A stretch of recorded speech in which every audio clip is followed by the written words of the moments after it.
안녕하세요. 초사부입니다. 이번 시간은 재성에 대해서 알아보겠습니다. 재성은 내가 극하는 오행입니다. 예를 들어 일간이 임, 개라면 재성은 오행으로 화가 됩니다. 모든 것에는 음양이 있듯이 재성에도 음양이 있겠죠. 임수는 양의 글자입니다. 편재는 일간이 극하는 오행이면서 음양까지 같은 글자를 말합니다. 반대로 정제는 일간이 극하는 오행이면서 음양이 다른 글자를 말합니다. 일간이 극하는 오행에 대해서 좀 더 보고 싶으시면 육친의 이해를 다시 보시기 바랍니다. 짧게 정리하자면 편제는 일간이 극하는 오행이면서 음양이 같다. 정제는 일간이 극하는 오행이면서 음양이 다르다. 여기서도 오해하실까봐 반대로도 보여드립니다. 이런 경우에도 편제와 정제가 성립합니다. 그러면 또 이렇게 얘기하는 사람이 있어요. 정제면 좋고 편제면 나쁜 거예요? 아닙니다. 이런 게 궁금하신 분들은 육친의 이해를 꼭 다시 보시기 바랍니다. 그러면 재성에 대해서 좀 더 자세히 알아볼까요?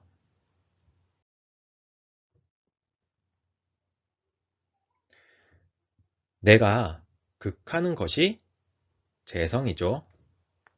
극이란 말은 어떤 대상을 통제한다거나 컨트롤한다, 제어한다 등의 의미로 보시면 됩니다.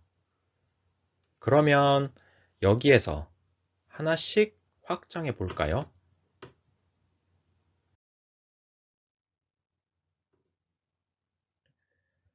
우선 비식재관인을 보면서 관계를 살펴보겠습니다.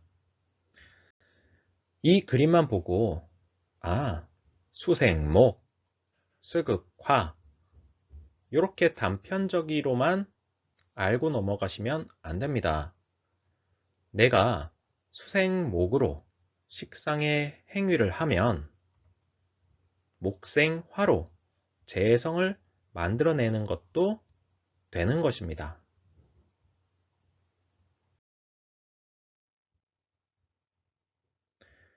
그래서 이 부분만 확장해서 본다면 이런 형태가 되겠죠.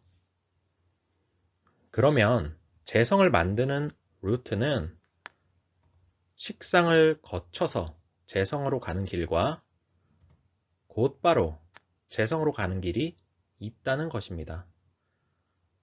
그러니까 재성을 생각할 때도 이런 부분을 참고해야겠죠.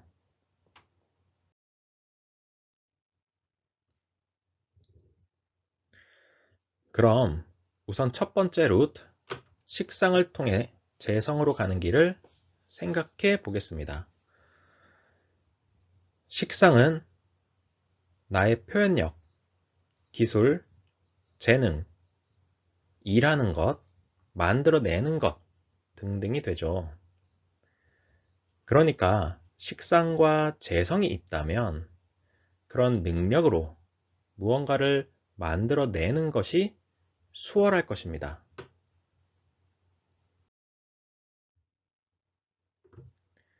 그런 면에서 재성은 결과물, 성취물 등이 될 수 있는 것이죠. 그러면 이런 결과물을 힘들게 만들었는데 그냥 둘 수는 없겠죠. 이것을 내다 팔아야 돈을 벌어서 먹고 살 수 있을 거잖아요. 그러니까 재성은 돈이라고 볼 수도 있습니다. 여기서 좀 더 확장을 해보면 내가 능력이 좋아서 의사가 됐다고 칩시다. 그러면 의사는 병원에서 일을 하겠죠.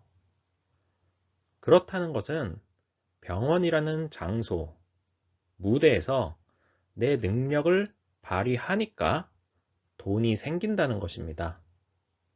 즉, 내 식상을 발휘하는 장소, 활동 무대로서 재성을 볼 수도 있는 것입니다. 이것 말고도 여러분 각자 더 생각을 하면서 확장을 해보시기 바랍니다.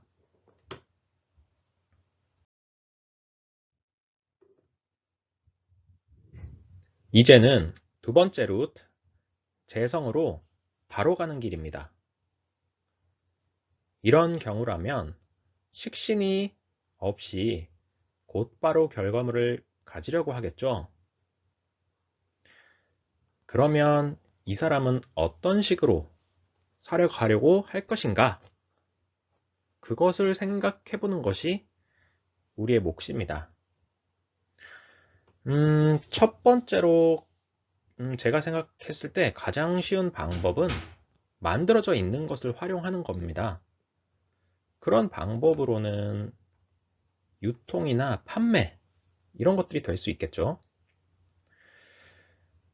두 번째 방법은 내가 아니라 아랫사람을 시키든지 남을 이용하든지 뭐 하청업체를 주든지 해서 돈을 버는 방법이 있겠죠.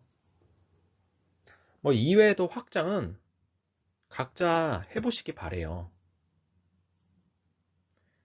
그러면 비식재를 다 가지고 있는 사람이 아무래도 사용할 수 있는 옵션이 더 많을 거란 것도 예상해 볼 수 있을 겁니다.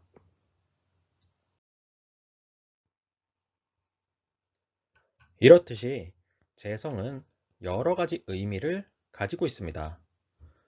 그런데 어떤 분들은 재성이 돈이구나. 근데 나는 재성이 있는데 왜 부자가 아니야? 또는 재성이 없으니까 내가 돈복이 없구나. 이런 생각을 하고 계신다면 정신 차리셔야 합니다. 재성이 있다고 해서 부자가 되고 없다고 해서 거지가 된다면 무엇하러 노력이란 게 필요하겠습니까? 사과나무가 힘들게 겨울을 보내고 여름 땡볕을 버텨내서 사과를 만들어내는 데에는 이유가 있는 것입니다.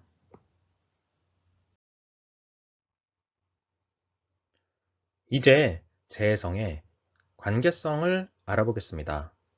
먼저 남녀 공히 태어나서 발을 딛고 살아갈 환경, 무대가 필요합니다.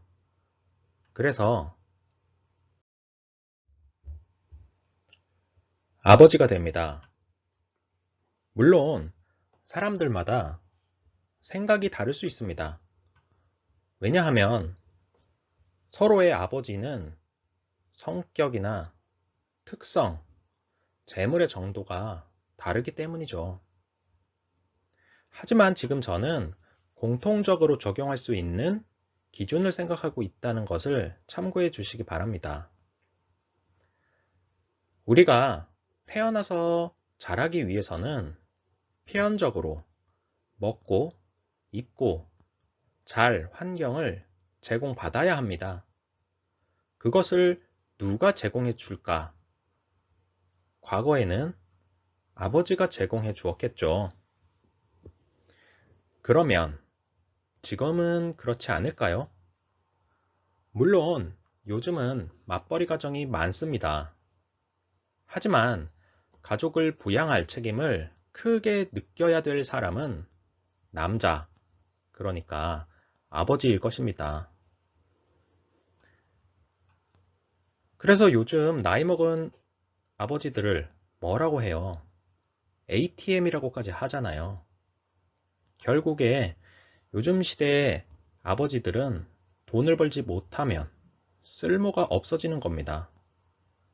갑자기 씁쓸해지네요. 아무튼 정리를 해보면 아버지는 우리에게 성장할 환경, 무대를 제공합니다. 그리고 우리가 공부하고 꿈을 키워나가기 위한 비용을 지불해 주는 것이죠. 또 씁쓸한 얘기가 될 수 있겠는데 결국 아버지가 부자일수록 자식이 공부나 꿈을 키워나가기에 더 좋겠죠. 반대로 아버지는 이렇게 본인을 희생해서 우리가 커가는데 물심양면 지원을 해주시는 분이라는 것을 이해해 주시기 바랍니다.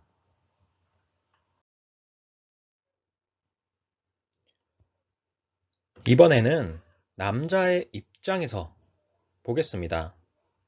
남자의 입장에서 보자면 재성은 아내가 됩니다.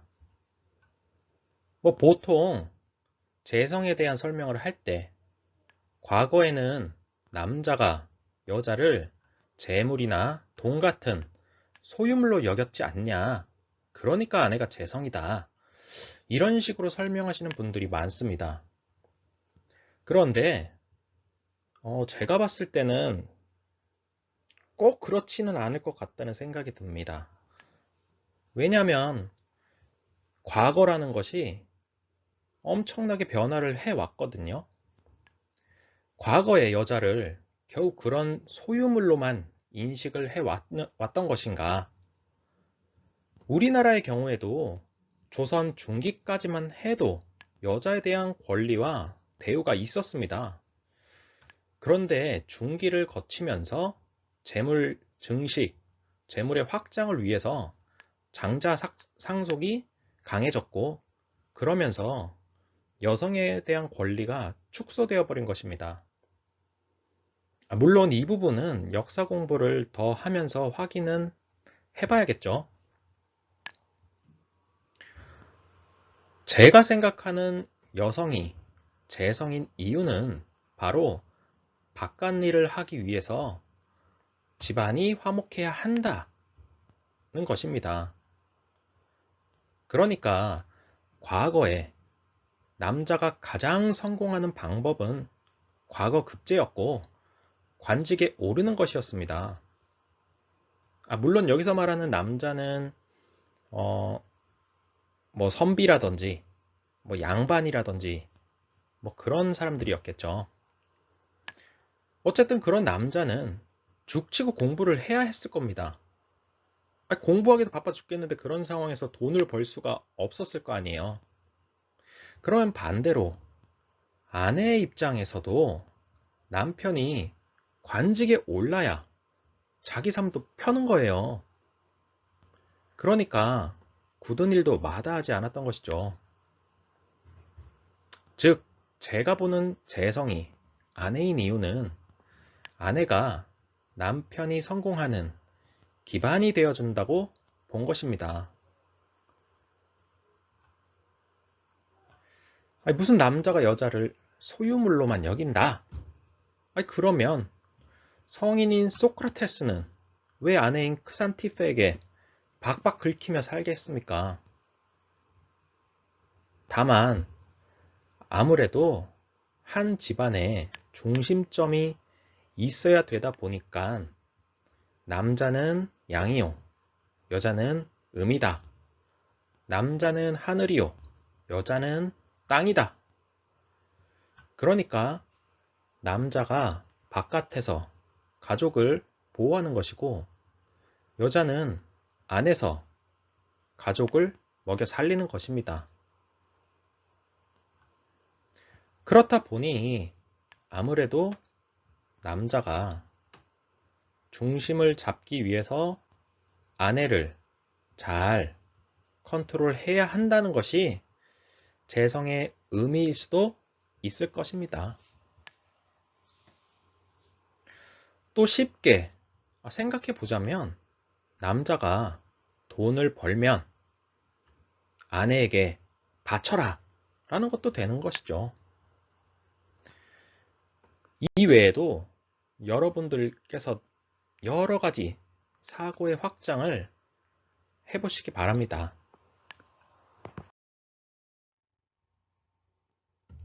이제는 편제와 정제의 차이를 알아보겠습니다. 편제와 정제에 대해서도 자석의 비율을 들어보겠습니다. 그러면 편제에 비해서 정제가 확 달라붙을 것입니다. 그러면 이 차이를 어떻게 봐야 될까요?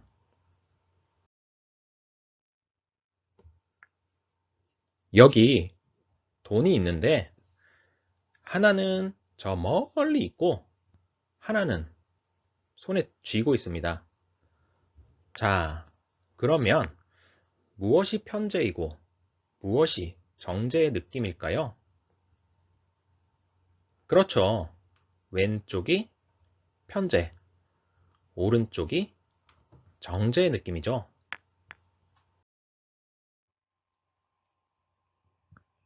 우선 나하고 떨어진 편제, 이것은 어떤 걸까요? 어쨌든 재성이니까 나의 성취물, 결과물, 돈, 남자라면 여자, 활동 무대, 내가 제어해야 할 사람 등인데 떨어져 있단 말이죠. 그러니까 직접적인 컨트롤, 제어, 관리를 하지 않을 수 있습니다. 대신에 본인이 필요할 때는 잡아서 쓰려고 하겠죠.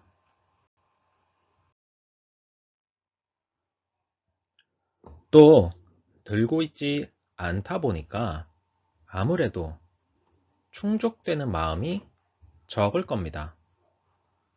결과물을 만들어내더라도 뭔가 더 만들어내야 될 것 같거든요.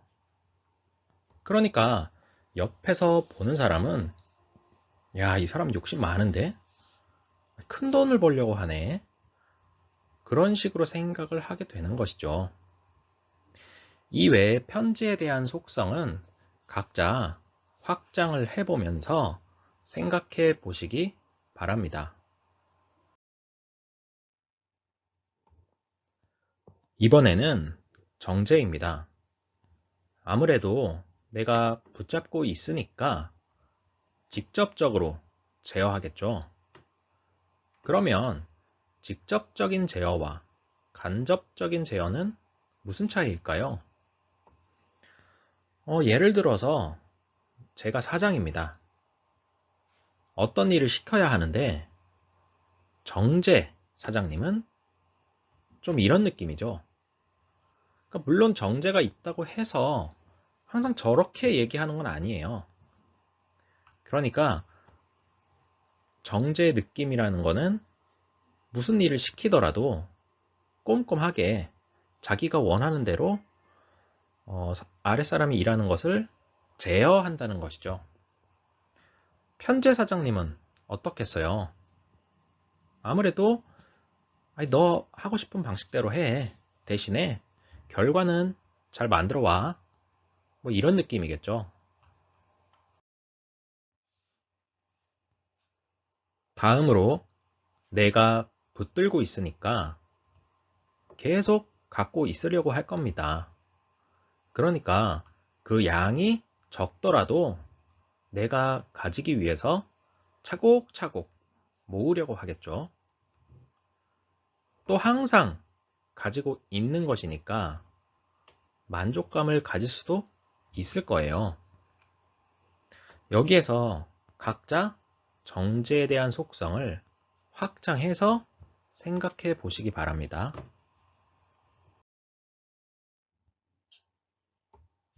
재성도 천간과 지지가 다를 겁니다. 천간에 재성이 있다면 재성에 대한 생각을 하겠죠. 반대로 지지에 재성이 있다면 재성에 대한 행동, 환경 또는 인간 관계에서 살아가게 될 것입니다. 이제 마무리입니다. 우선 내 사주에 식상과 재성이 있는 경우, 이럴 때는 식상을 써서 재성을 만들어내려고 하겠죠.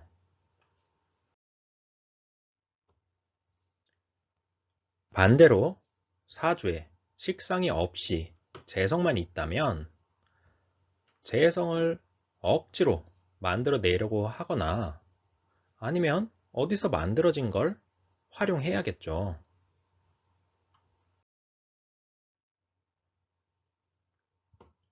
어쨌든 정제라는 것은 조금이라도 만족을 할 수 있는 반면에 현재는 만족이 힘드니까 크게 벌 수도 있는 것이죠. 반대로 관리에 실패하면 쪼그라들 수도 있는 것입니다. 그러니까 현재 아내를 두신 분, 아내에게 좀 더 신경 써서 잘해주시란 말이에요. 아내 말을 들으면 자다가도 떡이 나온다. 기억합시다. 이것으로 재성에 대한 강의를 마치겠습니다. 지금까지 초사부였습니다. 감사합니다.